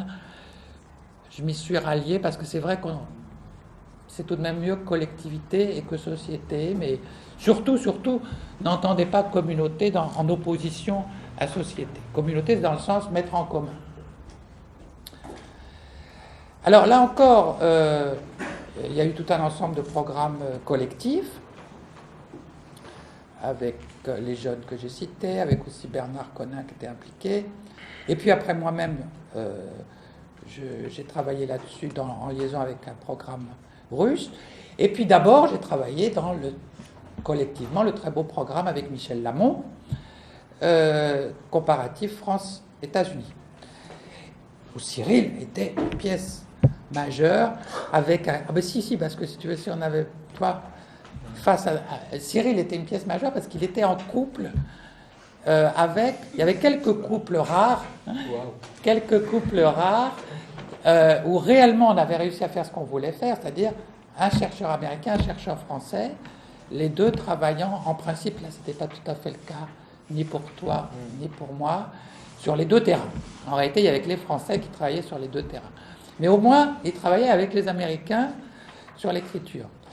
Et Cyril, il s'est affronté à cette question. Comment Cette personne ou à cette question? Les deux, la personne et la coopération. La coordination. La coordination. Oh, mais là, c'est une coopération. Non? Si. Alors là, on avait un peu... je raconte pas tout ça du tout. On avait une frustration, c'était que on était resté sur le public, et quand on avait des velléités d'en sortir, ce qui semblait s'imposer lorsque l'un des thèmes était le harcèlement sexuel, on nous avait fortement réprimés. Oh, c'était les Américains, bien sûr. Et pour des raisons intéressantes à discuter, qui étaient que c'était du nombrilisme. Donc là, je ne suis plus du tout d'accord avec cette interdiction. Et après, on a longuement repris ces questions-là, y compris d'ailleurs des choses touchant au harcèlement. Mais tout de même, c'était le public qui était le plus développé dans les niveaux qu'on travaillait comparativement. Or, pour comparer des communautés, il me semblait très important d'avoir cette architecture. Il n'y a pas de comparer simplement le niveau le plus public, de comparer en particulier ce que les Américains et beaucoup de sociologues appellent public-privé, mais qui, pour une large mesure, était reconstruit avec ce que je vous ai décrit, puisque vous avez vu que je n'ai jamais utilisé le terme privé. Parce que privé peut recouvrir en réalité les deux niveaux en dessous du public. Et puis alors le programme d'après, qui lui avait été délibérément construit pour descendre vers avoir toute cette architecture et même découvrir des différenciations qu'on n'avait pas en fait à l'origine, c'est le travail en cours avec la Russie. Et enfin, je finis, parce que vraiment, il faut arriver au bout, par un point majeur pour moi, donc j'aurais pu en parler un peu plus tôt, mais d'une certaine manière, j'en ai parlé, vous l'avez senti depuis le début, c'est la question de la personne, puisqu'au fond, comme je le présente dans le dernier papier que j'ai écrit pour le volume Cerisy, on peut réunir au fond, tous les chantiers que j'ai très grossièrement évoqués seulement pour certains, dans cette troisième partie de mon exposé, on peut les organiser dans deux figures que je trouve duales, en commun, en personne. Deux figures d'interrogation sur des intégrations majeures de la vie humaine et de la vie humaine en société. Alors le en commun, il en a tout de même été beaucoup question, mais le en personne, vous l'avez vu au moins apparaître régulièrement, mais il s'ouvre à tout un questionnement repris à nouveau au compte, qui est celui de la mise en cohérence de la personne, des épreuves de consistance, de la correspondance ou non, de ce qui est appelé un peu improprement identité personnelle. Donc ça, c'est un gros chantier que j'ai travaillé personnellement, pas personnellement, voilà, personnellement et avec quelqu'un d'autre, personnellement à deux, mais tout de même personnellement, j'ai mis la main à la pâte dans un gros travail empirique sur un personnage ayant en principe les difficultés les plus grandes qu'on puisse rencontrer à rendre consistante sa personne, puisqu'il s'agit d'un agent double, d'un agent secret double. Voilà, alors la fin en fait nous conduit à personne, et je ne peux que vous suggérer de venir pour le dernier chantier personne au séminaire suivant, pour les gens qui aiment les marathons, donc de 4 à 8, où nous écouterons Eva Illouz, ici présente, nous parler de la rencontre amoureuse ou sexuelle, laissons cette question en suspens, sur Internet, exposé qui s'inscrira dans une séance avec les interventions de Nicolas Auré et Mathieu Paldani, et plus généralement sur la personne préparée, parée pour la communication étant en l'occurrence celle des TIC.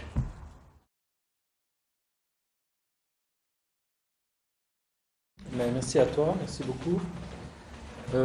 Bon, il y a beaucoup de choses très riches à discuter. Si vous m'autorisez, je voudrais un petit peu accaparer la parole quelques instants, après je vous laisserai. Je voulais réagir sur deux points en fait. D'abord sur le lien avec le pragmatisme, et puis ensuite je voulais des questions autour du problème de la descriptibilité de l'action. En fait. En ce qui concerne le lien avec le pragmatisme, je ne sais pas si c'était effectivement des lectures qui étaient aussi présentes à cette époque qu'aujourd'hui, je pense un peu moins, mais il y a des auteurs par exemple comme Livet, la question de la révisibilité. Livet, je n'ai pas cité Livet. Il me parle. Le lien entre la question de la félicité de l'action et de la révisabilité du jugement, qui est centrale dans le pragmatisme et qui a été aussi beaucoup développé par Pierre Livet, par exemple dans son ouvrage qui s'appelle La communauté virtuelle. Superbe ouvrage. Qui est vraiment un ouvrage tout à fait stimulant. Alors, peut-être juste dire, c'est une précision, je ne sais pas si tu seras d'accord, mais souvent, du fait qu'on met l'accent sur la question du succès, c'est une lecture qu'on a souvent des pragmatistes, on pense qu'ils vont privilégier du coup l'agir téléologique, l'agir en vue d'une fin. Et je pense qu'en fait, il faut voir que succès de l'action doit être entendu dans le sens le plus large possible. C'est-à-dire, c'est pas simplement quand on réussit à atteindre un but qu'on s'est fixé, ce qui correspondrait à un certain régime d'action bien particulier, mais aussi tout simplement lorsqu'on réussit à se maintenir dans l'état où on était, ou lorsqu'on on réussit à continuer une habitude, une routine. Donc c'est pas forcément, c'est à mon avis un problème d'interprétation qui se pose souvent. On a l'impression que dès qu'on parle de succès de l'action, on imagine justement le comportement, mais qui n'est en fait que celui d'un seul régime. À cause, on peut un peu dialoguer, à cause peut-être de la postérité limitée du pragmatisme en sociologie, qu'est l'interactionnisme. L'interactionnisme étant tout de même très condensé sur ce niveau action. Et tirant vraiment sur ce niveau de l'action, de la stratégie et de l'intérêt aussi, facilement. Après, il y a la question du bien. Donc, en t'écoutant, je me disais, donc, effectivement, on peut avoir l'impression qu'à parler de bien au niveau du régime de familiarité, c'est fort. Et je me disais, les pragmatistes, comment ils décriraient ça? D'une part, effectivement, les moments d'extase, les moments où on est à l'aise, particulièrement à l'aise, où il y a une espèce de grâce qui se produit, mais aussi, et peut-être plus souvent encore, les moments justement de malaise, dont tu parlais. Donc je me disais, est-ce qu'une définition minimale du bien, ça serait pas l'absence de mal? C'est-à-dire réfléchir, enfin ça c'est une suggestion pour en discuter, mais une version minimale de ce que tu appelles un bien serait l'inexistence actuelle d'un mal.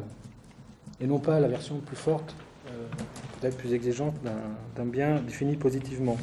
Je fais juste une petite remarque, parce qu'au fond, on ne va pas faire un long dialogue. Non, d'accord. Puisque, non, je ne sais pas ce que tu en penses, mais j'ai peur pour les autres.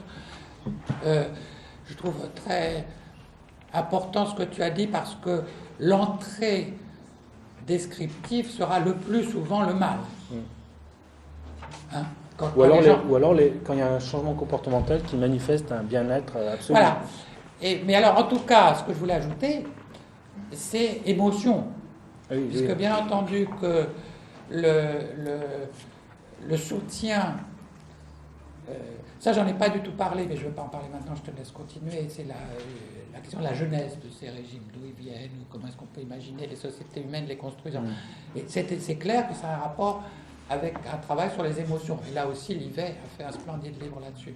Mais donc là, en l'occurrence, pour revenir sur aise ou malaise, vous avez une descriptibilité d'émotion.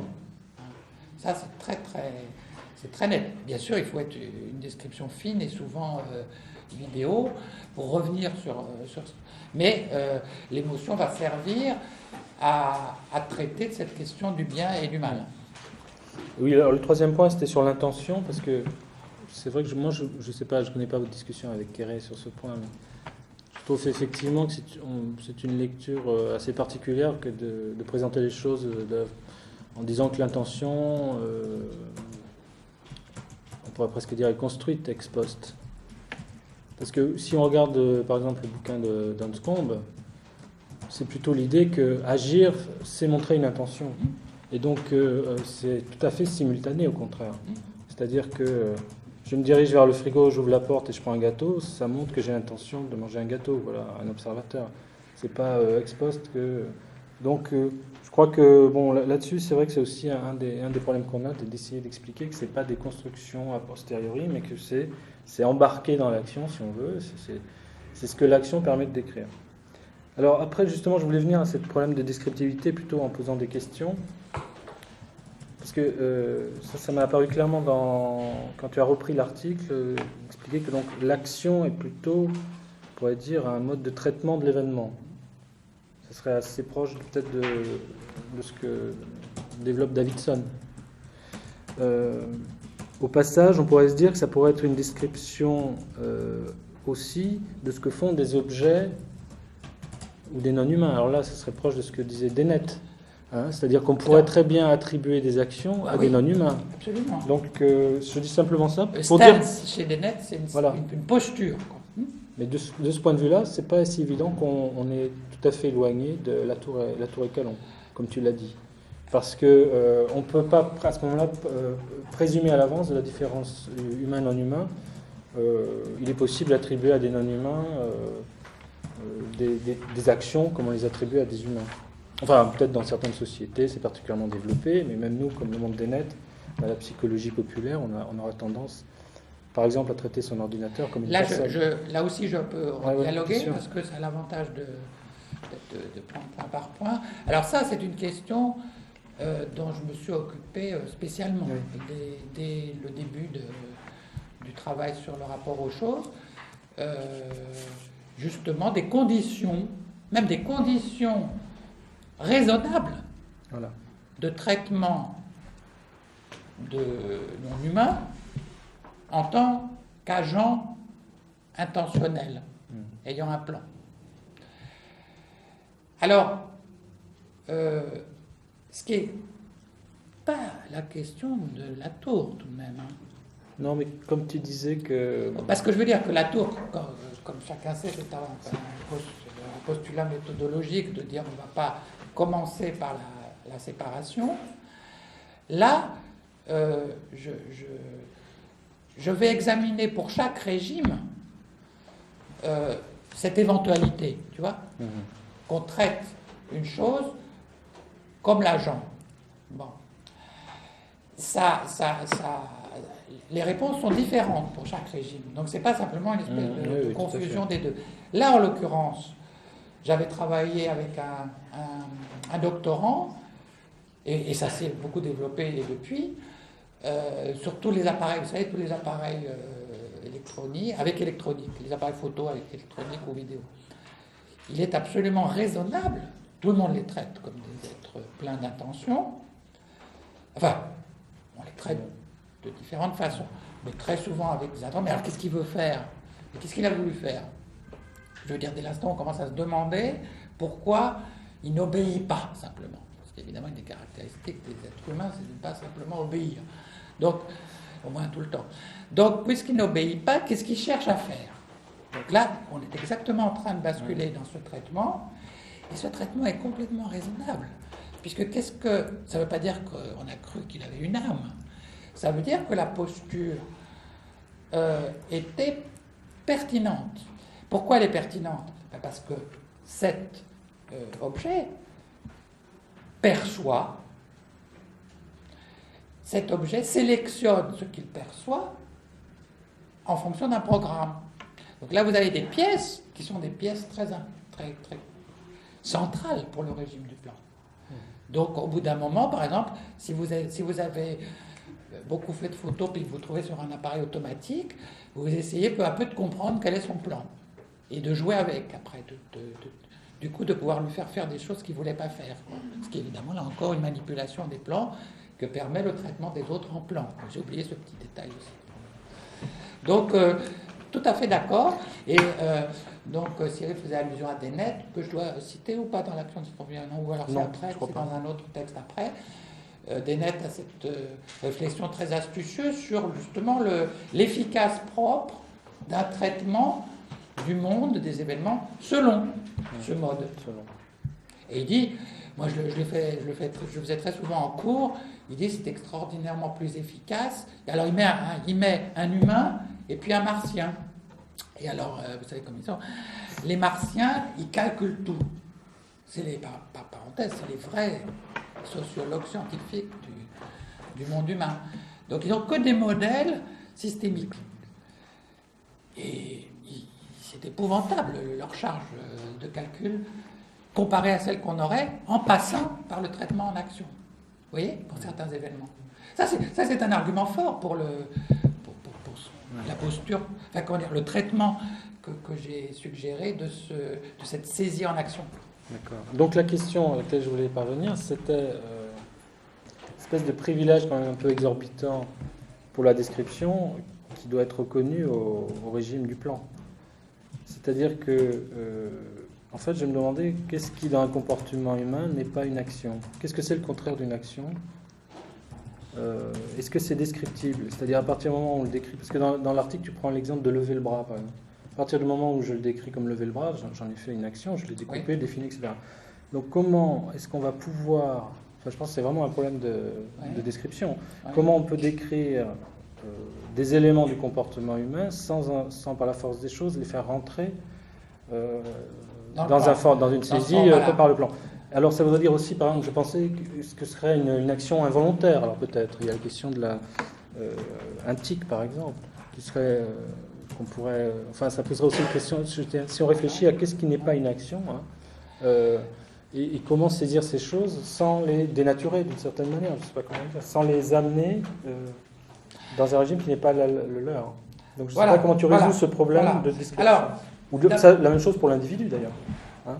Parce que quand même, quand on décrit même un individu au niveau des convenances personnelles, on va avoir tendance quand même à le découper plus qu'il ne se découpe lui-même par rapport à ses entours.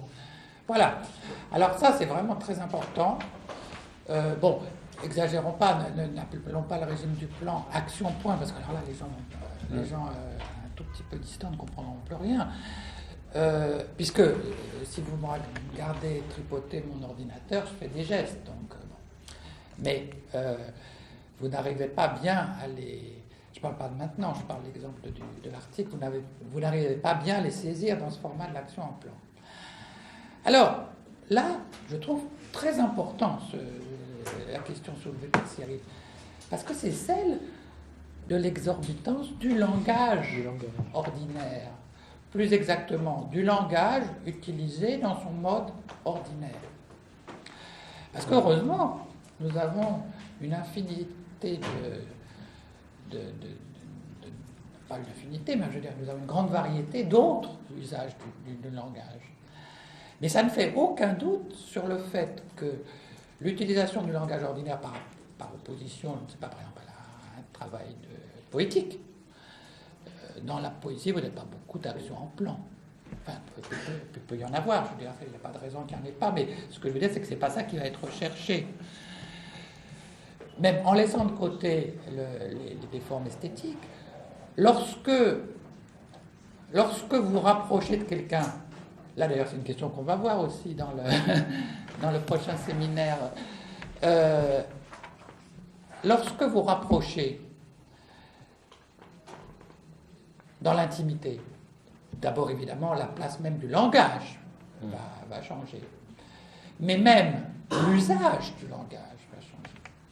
C'est-à-dire que la partie allusive, déictique, va énormément se développer par rapport à la forme classique, je répète, ordinaire, A fait B avec C. Donc, je trouve que c'est une... tu vois, Cyril, ça amène à une réflexion heureuse, bienvenue, sur ce que fait le langage à l'appréhension du monde, et y compris comme biais, après pour des sciences qui en principe auraient comme enjeu cette appréhension. Donc c'est exactement pour cette raison qu'on développe des langages jugés hermétiques. Nous. Quand je dis nous, c'est autour quand je dis nous, c'était à propos de ce programme que j'évoquais, où l'on a travaillé spécialement le proche.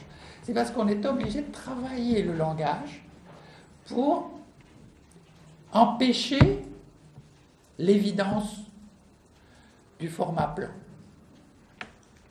Mais c'est pas facile, ça fait violence au lecteur, en partie. Et je répète, Cyril, tu es bien d'accord. C'est une violence pour empêcher une autre violence. Oui. Cyril, tu es bien d'accord que dans la littérature, on ne cesse de aussi s'éloigner de ce format. Hein, c'est pour ça que j'ai travaillé aussi, ça sera dans le livre, la question des figurations littéraires, parce que on ne peut pas dire qu'elles se résument au format du plan, heureusement pour le lecteur. Donc on a quand même pas mal de choses. Regarde ce fameux statut de la description qui a été... bon, la description qui prend parfois ces allures gigantesques, la description de l'espace de la personne.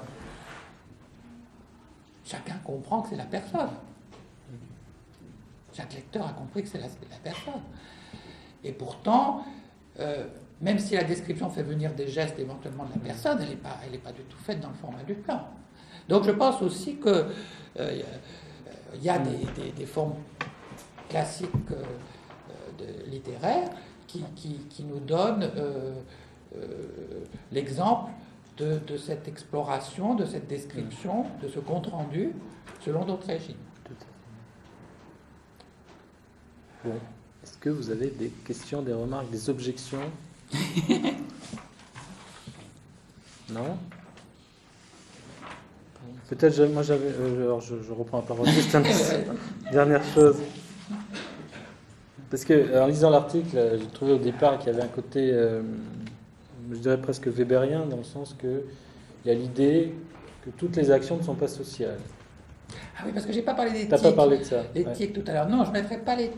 Tu veux, l'éthique sorte. Ah, l'éthique, les trucs Non, involontaires. L'éthique. Non, mais c'est par rapport à la question de la responsabilité, en fait. Hein. Voilà. Donc Action et l'éthique, responsabilité. par exemple, on ne les associe pas à un bien, tu vois. On ne dit pas que la personne a un tic. L'éthique, ça commence Ce sont à pas aller des vers la actions, ce sont des causalité. événements, ouais. Ça commence à tirer vers la causalité. Donc Et le contraire de l'action, on peut dire que c'est l'événement. Non, si C'est tu pas veux, ça tout à fait. non, je veux dire, c'est pas aussi simple que contraire. J'ai travaillé en particulier la zone limite entre les deux, qui est le geste obsessionnel. Ouais. Tu vois, j'ai travaillé exactement pour ça, parce que les TOC, qu'est-ce que c'est les TOC? Les TOC. C'est pas l'éthique, hein, les troubles obsessionnels compulsifs. Les TOC sont très très très intéressants. En général, les pathologies sont intéressantes pour nous. Souvenez-vous du beau travail exemplaire d'abord de Lacan, comme sociologue, dans sa thèse. Chacun sait, Lacan était sociologue dans sa thèse seulement. Et après, l'inspiration que ça a été pour Luc sur la folie des grandeurs. Donc, je pense que les pathologies sont très souvent très intéressantes pour nous parce que les humains ont des pathologies de leur humanité, c'est-à-dire des choses qu'ils ont construites pour faire de l'humanité. Alors, évidemment, à ce moment-là, ça commence à être très excitant pour nous. Et donc, le TOC, c'est de cet ordre-là. C'est-à-dire que le TOC, c'est une pathologie de l'infélicité de l'action en plan. Donc, je n'arrive pas à me convaincre que j'ai réalisé mon plan. Bon. Or, le plan ne se réalise jamais qu'avec des tolérances énormes. Si vous levez les tolérances, ben, vous tombez dans le TOC. Est-ce que c'était vraiment sûr que j'ai fait ça? Non, attendez, recommençons pour voir si je l'ai vraiment fait. Bon, non, j'exagère, puis c'est plus compliqué que ce que je viens de dire. Mais c'est pour ça, toi, tic et TOC, je peux dire, sont des points limites. Sont des points limites pour les raisons que je dis. C'est pas tellement la question du sens, si on veut. Alors, pour Weber, comme vous savez, c'est le sens. Mais alors je disais Weber parce que donc toutes les actions ne sont pas sociales, nous ne sommes pas tout le temps des acteurs sociaux, ce qui est quand même assez... Bon, il y a une autre option, c'est de dire que, plus dur qu'Emile peut-être, qui est de dire que même quand on est tout seul, on est encore un acteur social. Et ce qu'on fait est social au sens où les formes dans les techniques du corps, par exemple, etc. Donc, est-ce que la façon dont tu prends ce terme, dans l'article en tout cas, social, veut dire en fait collectif, d'une part, plutôt, et surtout, comment on fait avec la version durkheimienne, ou plus durkheimienne, qui consisterait à dire que moi seul devant mon ordinateur, j'ai quand même quelque chose de social dans l'apprentissage que j'ai eu, de ce genre d'objets techniques, etc. Alors, là, je suis net. Je veux ne pas être durkheimien sur cette partie-là. Pas par animosité avec le maître, mais pour comprendre ce qu'il faut pour devenir durkheimien, en tant qu'agent, pas en tant que sociologue. C'est-à-dire, oui, c'est ça la perspective, c'est avoir un niveau où ce social-là n'est pas évident. Et en réalité, vous le savez bien, ce niveau qu'il existe, c'est simplement le niveau que l'on retrouve quand on est fatigué. Parce que le social est épuisant. Donc si vous fatiguez vraiment les gens, eh bien, ils sortent du social. Bon, ils peuvent devenir absolument monstrueux, mais après tout, c'est une des façons d'en sortir. Mais sans être monstrueux, ils peuvent être simplement repliés dans ce familier propre qui n'est pas social, dans ce sens-là.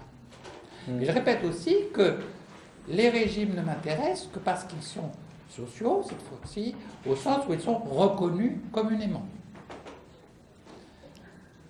Mais l'activité d'une personne que je vais pouvoir saisir comme ça dans ce régime, elle n'est pas sociale au sens durkheimien, non. D'accord. Ça, là-dessus, je serais ferme, parce que sinon, c'était pas la peine de se donner plus mal. Et puis même, c'est grâce à ça que ça permet de voir des choses, vous voyez. Ça permet de voir des choses qu'un durkheimien ne voit pas. Et ça ne veut pas dire qu'on va être, au fond, opposé à un discours durkheimien dans la zone. Et comment tu rattraperais alors le discours durkheimien, après avoir fait le détour que tu indiques? Ah ben ça, oui, par exemple. Ça, c'est une chose qu'on a regardé assez vite, c'est qu'est-ce que c'est qu'une coutume? Ou qu'est-ce que c'est qu'un usage social? Les usages, comme chacun sait, pour les sociologues, sont tous sociaux. Justement, nous, on voulait des usages qui ne soient pas sociaux. Et, enfin, qui soient pas. On voulait qu'il existât des usages qui ne soient pas, qui le fussent. Donc, on a regardé, et là, il y a un développement intéressant là-dessus qui est tout à fait, je trouve, pour ça, dans la thèse déjà de Marc Brivilieri, sur la façon, il a appelé ça, je crois, les topiques publics pour regarder du public le familier. Et c'est vrai que si vous regardez le familier du public, vous allez avoir une tendance à regarder des alignements collectifs. Et ce n'est pas seulement un effet de regard, c'est-à-dire que vous allez privilégier cela et que vous allez reconnaître cela. Puisque bien entendu que des habitudes personnelles peuvent aussi se conjoindre, s'aligner, etc., en particulier quand les dispositifs le favorisent. Nous ne sommes pas contre la notion de coutume, ou contre celle d'usage social. Nous sommes contre l'idée que la catégorie la plus élémentaire, au fond, pour travailler une architecture, serait pratique sociale, qui est pas très loin de usage social. Bon, pour clarifier encore une chose, parce que je pense que c'est une question que beaucoup se posent, bon, donc je me fais un peu l'avocat du diable, mais... Ah ben ouais. Les diables n'osent pas parler dans la salle. Est-ce que ce type de sociologie veut dire qu'on est obligé de faire une sociologie de l'action et qu'on doit renoncer à faire une sociologie du système? Qu'est-ce qu'on fait du système? Ou est-ce que c'est simplement une possibilité de faire la sociologie à côté de d'autres? Ou est-ce que c'est plutôt l'idée que la sociologie du système, on n'en a pas besoin d'une part, ou qu'on peut l'intégrer d'une manière ou d'une autre? Pas une sociologie de l'action. Ouais, ça c'est une question costaud. Oui, mais moi je l'entends tout le temps. Donc Ah non, attends. Enfin, on l'entend peut-être pas sous cette forme-là. Voilà, la version qu'on entend et que je rejette, que je me suis employé, là encore aujourd'hui, à mettre en question, c'est une version qui serait: on peut faire une sociologie uniquement en termes de système. Ou une version trompeuse, qui est en fait une sociologie de système avec des succès d'années d'action. Prenons Luhmann. Même chez Luhmann, vous avez un succès d'années d'action. Mais c'est le code. L'action chez Luhmann, c'est un code. Ça fait... ça existe, c'est pas... Et bien entendu, c'est bien parce que ça existe aussi que sa sociologie est très intéressante. Mais il n'y a pas de doute que ça fait une réduction des régimes possibles. Bon. Donc, non, ça, je rejetterais un projet qui serait justement le vrai projet des sciences de la nature, de faire une sociologie uniquement en termes de système, sans qu'on puisse retrouver la question dont je suis parti. Mais, ceci étant dit, ça me semble tout à fait raisonnable comme projet de chercher des connexions, des correspondances, des causalités qui ne sont pas seulement celles dont je viens de parler aujourd'hui, c'est-à-dire celles relevant des phénomènes de coordination. Ça me semble éminemment raisonnable d'avoir place pour ça. Donc le seul point sur lequel je me battrai, et la bataille reste vigoureuse sur ce front, c'est l'idée qu'on puisse s'en passer. Et et se contenter de catégories extraordinairement frustes. Et de ce point de vue-là, tout de même, mes petits amis, nos petits amis, lorsqu'ils sont purs, ben, ils font l'économie de l'action. Je ne parle pas de Calon dans la construction hétérogène des dernières constructions hétérogènes avec Barthes, ni même de Latour qui lui-même a fait des constructions très hétérogènes par rapport à son axiomatique pour rentrer la politique. Mais si on prend le bloc théoriquement le plus homogène de Latour, ben, l'action, là pour le coup, c'est vraiment dessiné a posteriori par les acteurs, si ça leur plaît. Et en tout cas, ce qui compte, c'est pas ça, c'est l'intéressement, c'est quelque chose qui n'est pas l'action. Qu'est-ce que tu en penses? Non, je suis d'accord, mais comment toi, est-ce que tu t'accroches ou pas au système quand même, d'une façon ou d'une autre? Non, là, j'ai pas de réponse parce que j'ai pas travaillé cette question-là. J'ai dit que j'ai répondu à ta question. Okay. J'ai pas dit, ben voilà, j'ai le truc qui convient. Donc ça pourrait être un chantier. C'est un chantier. Ouais. Puis il existe déjà ce chantier. Mais oui, au passage, mais pas. Oui, au passage. Oui, au passage. Pas de manière centrale.